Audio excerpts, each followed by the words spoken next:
Assalamualaikum warahmatullahi wabarakatuh. Sahabat cari dimanapun berada dan sahabat Nadine, para kiai, santri dan seluruh publik yang mengikuti diskursus PBNU hari ini.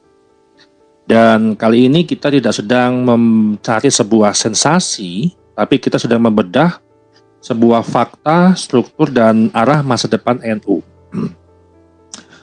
Beberapa hari terakhir ini, publik dikejutkan dengan beredarnya undangan Harlah NU yang ke-100 Masehi yang mencantumkan nama Rois Am PBNU. Namun kemudian hal ini dipersoalkan karena diduga tanpa ada persetujuan resmi dari Rois Am. Dan ini bukan sebuah isu kecil teman-teman ya. Ini menyentuh jantung tata kelola yang ada di PBNU. Nah, yang pertama, saya ingin menyampaikan kronologi faktanya terlebih dahulu. Kita mulai dengan fakta, bukan sebuah asumsi, bukan tafsir sebuah media sosial. Yang pertama adalah, poin pertama, undangan beredar. Undangan peringatan Harlah NU yang ke-100 Masehi beredar luas. Acara dijadwalkan tanggal 31 Januari 2026 di Istora GBK. Kemudian ditandatangani oleh dua nama, Rois Am dan Ketua Umum. Kemudian Rois Am secara bantahannya, yang poin kedua, bantahan resminya, Rois Am PBNU yaitu Kiai Haji Miftahul Akhyar itu menyatakan belum memberikan sebuah persetujuan atas pencantuman namanya. Kemudian poin ketiga, bukti internal. Ya, kita ada rilis daripada Katib PBNU dan konfirmasi Wasekjen PBNU yang menguatkan satu hal, belum ada rapat pleno yang menyetujui agenda tersebut. Kemudian yang berikutnya adalah bedah bagaimana struktur yang ada di NU. Banyak yang salah paham yang terkait tentang hal ini, maka kita perlu luruskan terlebih dahulu. Suriah itu apa sih? Ya, Suriah adalah otoritas tertinggi di NU dalam soal kebijakan keagamaan dan arah organisasi. Dan Tanfiziyah itu apa? Tanfiziyah adalah pelaksana administratif dan program yang ada di PBNU. Dalam struktur NU, Tanfiziyah tidak boleh melangkahi Suriah. Ini yang perlu diperjelas lebih dahulu. Ini bukan soal siapa yang kuat, inilah soal tertib organisasi.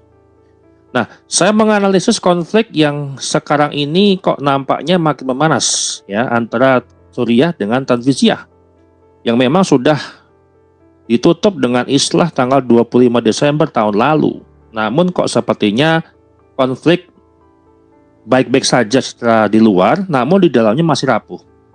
Nah, pertanyaan sekarang adalah bukan siapa yang benar siapa salah. Pertanyaannya mengapa mekanisme organisasi itu diabaikan. Nah, indikasi yang pertama, krisis koordinasi. Fakta bahwa izin belum ada ya, menunjukkan retaknya sebuah komunikasi struktural. Kemudian indikasi yang kedua, islah di Lirboyo itu gagal secara substansi. Islah terjadi secara simbolik, tapi tidak diikuti eksekusi secara administratif. Kemudian indikasi ketiga, risiko delegitimasi. Jika dibiarkan, publik akan melihat PBNU ini tidak satu suara. Ya, kita tidak sedang menghakimi, tapi kita menganalisis bagaimana kondisi organisasi pasca islah Lirboyo. Ini belum ada sebulan. Kemudian persepsi publik. Kita melihat persepsi publik di media sosial justru akan terbelah informasinya. Baik di kelompok A itu menganggap ini hal yang sebagai kesalahan prosedural serius. Kelompok B menganggap ini sebuah dinamika biasa. Dan kelompok C melihat ini sebagai tanda krisis kepemimpinan. Ketika elit tidak solid, umat membaca adalah sebuah ketidakpastian. Nah, bagaimana dampak ke Muktamar NU yang diputuskan di Lirboyo? Polemik ini tidak berhenti di Harlah saja, teman-teman. Dampak yang pertama yang akan terlihat itulah mempengaruhi kepercayaan Muqtamirin. Dampak kedua memperkuat fraksi-fraksi yang ada di internal. Kemudian dampak ketiga menggeser isu ke arah legitimasi kepemimpinan. Dan bagaimana antisipasinya? Ya, kalau misalkan ada yang menjawab atau ada yang menanyakan akan ada sebuah besar-besaran di dalam reformasi PBNU. Oh, tidak tentu, belum jelas juga. Ini dibahas karena dokumen-dokumen dan pernyataan resminya pun ada. Nah, kalau misalkan ini serangan politik, justru kalau kritik prosedur itu bukan sebagai kritik personal. Tertanggal 26 Januari 2026. Teriring doa serta salam, semoga Allah Subhanahu wa Ta'ala senantiasa memberikan bimbingan dan pertolongan pada kita semuanya.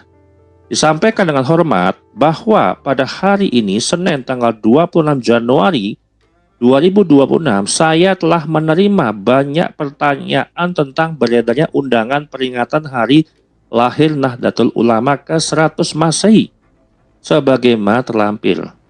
Sehubungan dengan hal tersebut, saya memohon panjenengan dapat memberikan klarifikasi atas kebenaran undangan tersebut.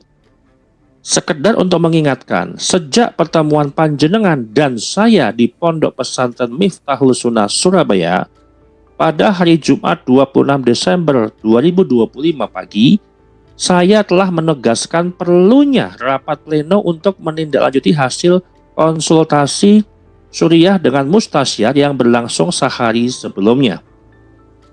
Demikian juga ketika pada hari Senin 12 bulan 1 tahun 2026 panjenengan menyampaikan rencana kegiatan tanggal 31 Januari 2026.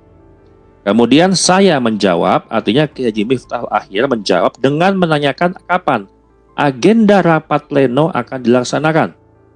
Pertanyaan tersebut kemudian justru panjenengan jawab dengan mengusulkan agenda rapat gabungan, yaitu rapat harian Suriah dan Tanfiziyah.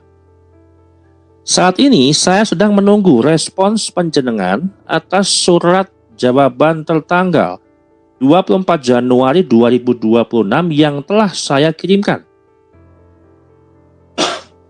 Saya berharap surat permohonan maaf itu dapat menutup kegaduhan secara menyeluruh.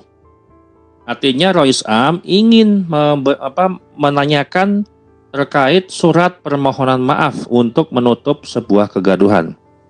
Sebagaimana telah saya sampaikan, surat jawaban itu adalah hasil musyawarah saya selaku Rois Am dengan dua wakil Rois Am agar kegaduhan segera berhenti dan kebersamaan seperti awal-awal kepengurusan PBNU yang segera terwujud sesuai dengan ketentuan dan mekanisme yang berlaku. Kemudian, sewaktu panjenengan menyodorkan surat undangan untuk presiden dalam draft yang hanya ditandatangani saya dan panjenengan, saya menjawab bahwa undangan harus ditandatangani berempat, sebagaimana lazimnya. Pertimbangan saya agar presiden dan masyarakat tahu bahwa PBNU sudah normal seperti semula. Namun demikian, tentu ada prosedur organisasi yang harus dipenuhi sebelum kita berempat bisa menandatangani surat itu, yaitu diselenggarakannya rapat pleno. Untuk itu, saya berharap agar panjenengan dapat mempertimbangkan kembali rencana penyelenggaraan kegiatan peringatan hari harlah NU ke-100 tahun Masehi di Istora Senayan Jakarta pada tanggal 31 Januari 2026. Yang terpenting saat ini adalah jamiah ini dapat berjalan dengan baik, tertib dan sesuai dengan kaidah berorganisasi yang baik. Tertanggal tanggal 26 Januari 2026, Rois Am PBNU dan tembusan Ketua Tanfiziyah PBNU se-Indonesia. Dan ini adalah surat pengantar undangan puncak peringatan hari lahir Nahdlatul Ulama. Kemudian ini adalah undangannya yang tertanggal nanti tanggal 31 Januari 2026. Dan ini adalah pengurus besar Nahdlatul Ulama, tertanda tangan hanya 2 tokoh, Kiai Miftahul Ahyar dan Ketua Umum saja. Oke, dan ini adalah susunan acaranya yang diselenggarakan di Istora Senayan Jakarta. Dan teman-teman, yang kita pahami bahwa ini kan masalah harlah ini kok menjadi sebuah polemik, ya. Akhirnya konflik PBNU ini memanas kembali, ya. Artinya Suriah dengan Tanfiziyah itu dihadapkan dengan polemik harlah. Dan ini, dugaan ini yang mencatut nama Kiai Miftahul Ahyar tanpa sepengetahuan beliau.